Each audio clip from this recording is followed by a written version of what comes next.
Ito ay sinabi ni Coach Tab Baldwin sa dati niyang interview, and I quote, "It was built on the fact that it's very difficult for young men who are at the height of their playing prowess, all of whom had egos that are fed by loving parents, adoring girlfriends, adoring fans, victories along the way, and these egos needed to be broken down to the whole," unquote.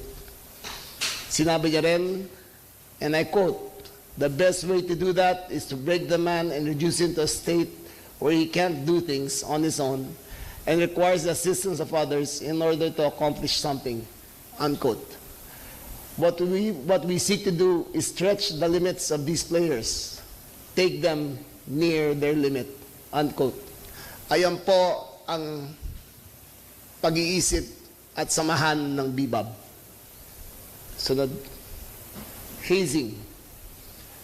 Ang Anti-Hazing Act of 2018 ay revised na po yan sa dating batas. Ang dati pong iniisip natin, ang hazing ay initiations lamang. Ngunit dito, ang team building at training ay nag-crossover papunta sa hazing.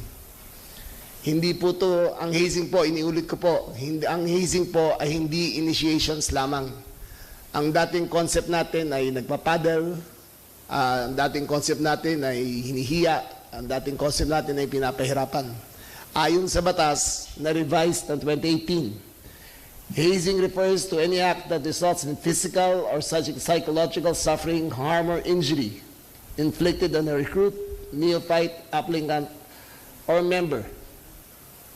That applies to the basketball team. As a prerequisite for admission or requirement or continuing membership in an organization. Kasama dito ang forced calisthenics at saka exposure to weather or other brutal treatment, forced physical activity which is likely to adversely affect the physical and psychological health of such recruit.